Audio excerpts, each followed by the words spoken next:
dan Pak Supri mengajar melihara kambing, maka kita akan bisa lolos seperti ini.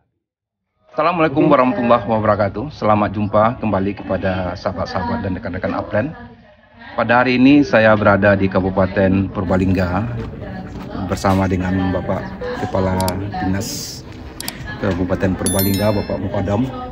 Alhamdulillah kami di sini sedang santai untuk bisa wawancara atau berdialog ya tentang bagaimana proses kegiatan Upland. Ya, kebetulan hari ini ada kegiatan pelatihan ya Pak ya, pelatihan dengan metode sekolah lapang. Saya akan memanfaatkan waktu ini bersama dengan Pak Kepala Dinas untuk berdiskusi dan menanyakan kepada beliau bagaimana progres dari kegiatan Upland yang ada di Kabupaten Purbalingga. Dan kita akan mendengarkan apa yang akan disampaikan, mulai dari kesan, pesan, kemudian bagaimana kendala yang selama ini beliau hadapi dalam bagaimana melaksanakan kegiatan Upland. Saya Kepala Dinas Pertanian Kabupaten Purbalingga menginformasikan bahwa hari ini sedang ada di Desa Kedarapan, Kecamatan Kejobong. Hari ini ada kegiatan sekolah lapang untuk budidaya atau manajemen pengelolaan ternak kambing. Ada di dua lokasi, yaitu di Desa Tetel, Kecamatan Pengadegan, dan hari ini kami ada di Desa Kedarapan, Kecamatan Kejobong. Ini merupakan rangkaian kegiatan Upland yang Kabupaten Purbalingga mendapatkan kegiatan Upland mulai 2021 sampai 2024 direncanakan dengan anggaran total sekitar 23 miliar. Ini tentu kami sampaikan terima kasih sekali kepada Bapak Menteri Pertanian, Bapak Dirjen PSP, dan seluruh stakeholder yang ada di Kementerian Pertanian. Upland ini memberikan pemberdayaan yang sangat bagus untuk masyarakat petani di dua kecamatan, Pengadegan dan Kejobong di Kabupaten Purbalingga. Pemberdayaannya kelihatan dari sisi jumlah anggota kelompok. Dari 32 kelompok di dua kecamatan ini lebih dari 2.000 orang petani yang tergabung dalam keanggotaan pelaksana dan penerima program Upland. Berbagai kegiatan mulai dari 2021 secara bertahap, separuh kelompok tani sudah mendapatkan program untuk pembuatan jalan usaha tani, kandang kambing, kemudian sumur bor, kemudian bibit rumput untuk persediaan makan. Tahun 2022 dilanjutkan dengan realisasi untuk bibit lada. Karena komoditas yang kita kembangkan adalah kambing dan lada secara terpadu. Kenapa demikian? Harapan kita usaha ternak kambingnya bisa memberikan pendapatan lebih bagi kelompok tani. Kemudian kotoran kambingnya bisa diolah menjadi pupuk, dimanfaatkan menjadi pupuk untuk budidaya lada. Ini tentu keterpaduan yang menurut kami sangat-sangat baik. Ini akan berlanjut sampai 2023 tahun ini untuk kegiatan fisiknya. Sementara 2024 nanti fokus pada microfinance yang senilai 1 miliar untuk pengembangannya. Ini tentu menjadikan semangat para kelompok tani, pelaksana dan penerima Upland menjadi tergugah. Diartikan sebagai modal yang diberikan oleh pemerintah yang bisa dikelola dengan berkesinambungan. Harapannya setelah program Upland selesai 2024 nanti pun juga masih terus bisa dimanfaatkan. Alhamdulillah ini secara fisik tahun ini nanti akan selesai semuanya, termasuk juga bantuan bibit lada yang akan dikembangkan. Kambing ini sudah melewati momen Idul Adha sebagai masa panen. Alhamdulillah juga beberapa kelompok sudah bisa menikmati. Kemudian untuk komoditas lada, alhamdulillah ini di Kejobong ini sudah bermitra dengan salah satu buyer, yaitu PT Java Agritech, yang tahun 2022 kemarin itu sudah melakukan ekspor perdana komoditas lada putih itu ke Jepang 15 ton. Nah, tahun ini kami ditarget 40 ton.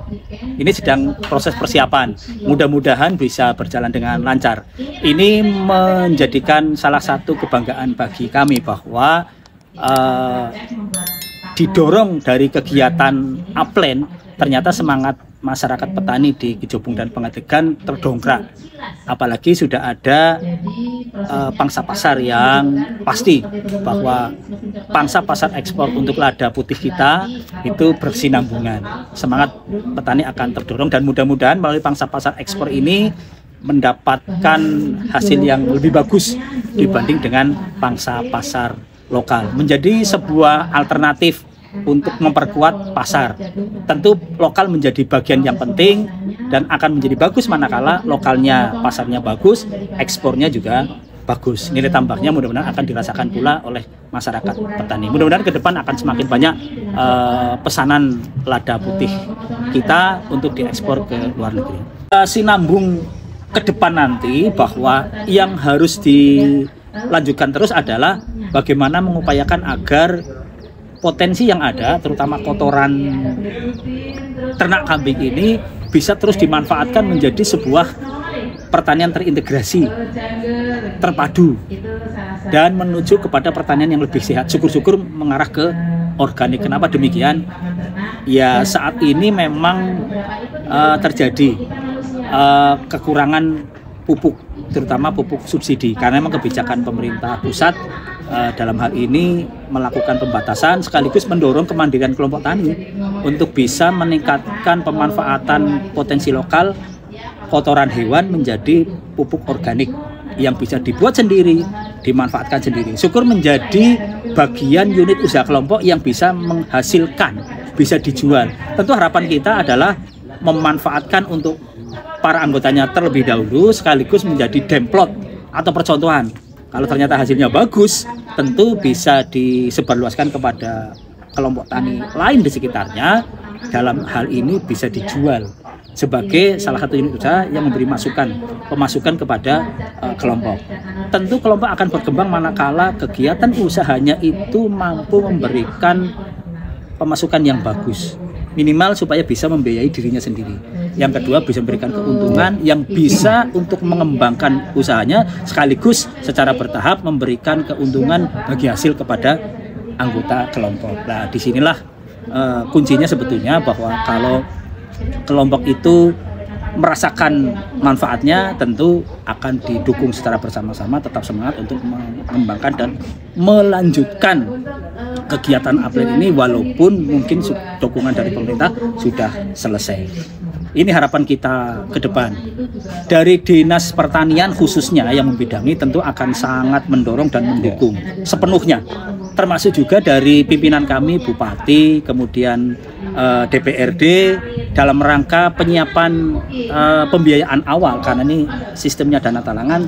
Tentu termasuk juga OPD terkait, ada Bakauda, kemudian Bapelitbangda, ini sangat mendukung. Selama ini berjalan dengan lancar. Kami mengambil perhitungan yang realistis, seberapa kemampuan APBD Kabupaten Purbalingga untuk bisa melakukan pembiayaan awal. Nah, ini dukungan dari OPD terkait, pimpinan kami juga terlihat dari setiap tahun mulai dari 2021 sampai sekarang 2023, alhamdulillah pre-financing kita bisa tersediakan dengan baik. Dan kami bersama dengan seluruh tim termasuk PPL, Fasdes, manajer dan semuanya itu bergerak bersama-sama untuk bisa melaksanakan dan mengembangkan upland ini secara berkelanjutan. Prinsip adalah bagi kami tentu siap untuk melaksanakan ini, mendukung sepenuhnya. Karena ini kesempatan yang sangat bagus lah. Anggaran 23 miliar multi-years ini tentu untuk Kabupaten Purbalingga ya cukup signifikan pengaruh positifnya karena keterbatasan kemampuan APBD. Ini support dari Pak Menteri Pertanian kepada Purbalingga tentu akan kami apresiasi, menunjukkan bahwa apa yang diberikan untuk Purbalingga tentu harus kita pertanggungjawabkan dengan baik, dengan hasil yang semaksimal mungkin. Dinamika kelompok itu tentu menjadi bagian yang harus kita upayakan perkembangan positifnya. Oleh karena itu dukungan dampingan dari kami beserta teman-teman PPL, Fasdes juga harus kita maksimalkan. Terima kasih pula ini Dari Kementerian Pertanian juga menerjunkan penugasan konsultan pendamping, baik itu perencanaan sekaligus monitoring, evaluasi, dan pelaksanaan agar semuanya bisa berjalan dengan lancar. Sempurna mungkin belum, Pak. Nah, tapi kita berupaya untuk terus dari waktu ke waktu melakukan upaya perbaikan, menunjukkan bahwa kegiatan Upland ini memberikan manfaat kepada masyarakat petani di Purbalingga, khususnya di wilayah Kecamatan Kejobong dan Kecamatan Pengadikan. Kita berharap dari Kementerian Pertanian juga terus melakukan bimbingan kepada kami, pendampingan kepada kami, agar kami bisa terus melakukan perbaikan dari waktu ke waktu. Upland ini menghadapi tantangan yang boleh dikatakan tidak mudah untuk diselesaikan, terutama dinamisasi kelompok. Karena di Upland ini diharapkan bahwa kelompok itu tidak hanya sekedar berkumpul orangnya, tapi bersama berkumpul kegiatan usahanya, yang diharapkan nanti ke depan bisa mengarah sebuah corporate farming. Harapan kita begitu. Nah, dalam hal ini tentu kesiapan manajemen kelompok dan ditentukan oleh para pengurusnya ini menjadi faktor yang sangat-sangat penting. Terbukti bahwa di mana kelompok yang solid, pengurusnya mampu mengkondisikan anggotanya bersemangat untuk melaksanakan kegiatan usaha bersama dalam perhitungan yang bisnis oriented, ini menunjukkan hal yang cukup bagus perkembangan Upland-nya. Tidak semuanya begitu sih memang, tetapi dinamisasi kelompok ini menjadi hal yang sangat penting. Oleh karena itu, pendampingan terhadap kelembagaan kelompok ini sangat-sangatlah penting. Dalam hal ini teknis maupun manajemen. Ini menjadi tantangan yang cukup berat bagi kami. Karena segigih apapun personil dari dinas, dukungan dari dinas, kalau kelompoknya tidak memberikan tanggapan yang bagus, yang positif, tentu ini juga kurang berhasil baik. Intinya, dinamisasi kelompok harus kita dampingi dengan sebaik-baiknya, dengan seefektif dan seintensif mungkin oleh seluruh teman-teman PPL, Fasdes, termasuk juga kita berharap dari konsultan pendamping untuk bisa bersama-sama terus mendampingi agar dinamisasi kelompok akan terbangun menjadi lebih baik, sehingga kegiatan budidayanya sampai pada pemasarannya menjadi bisa terselesaikan dan tahapannya menjadi semakin positif. Nah, khusus untuk penumbuhan petani muda atau milenial, kita berharap kelompok ini ada beberapa porsi anggotanya adalah kelompok petani milenial, yang ini akan menjadi daya dorong atau mendobrak para senior untuk lebih cepat bergerak, lebih cepat menyerap teknologi baru yang lebih efektif. Jadi pola budidaya tidak sebagaimana biasa yang turun-temurun secara tradisional, tapi harus ada pola yang lebih bagus, seperti bagaimana memelihara, bagaimana menyiapkan pakan. Nah, sekarang ini khusus di Kedarpan ini memang sudah terbukti bahwa memelihara kambing itu tidak harus ngarit atau mencari rumput setiap hari. Bisa 3 hari sekali, bisa 1 minggu sekali dilakukan kegiatan pengolahan agar di kondisi apapun, hujan misalkan, sudah tidak kesulitan lagi mencari rumput karena sudah tersedia pakan yang diolah dari rumput segar menjadi pakan yang terolah, baik itu fermentasi maupun dicampur dengan bahan lain konsentrat. Saya pikir ini hal yang sangat baik. Harapan kita para petani milenial ini menjadi tumpuan. Nah, syukur kalau misalkan dari kementerian nanti ada program khusus pengembangan petani milenial yang melaksanakan kegiatan magang. Magang itu kan jangka waktunya agak panjang. Nah, tentu mulai dari bagaimana manajemen, bagaimana budidaya, bagaimana pemasaran produk menjadi sebuah produk yang menghasilkan, ini tentu sangat-sangat penting.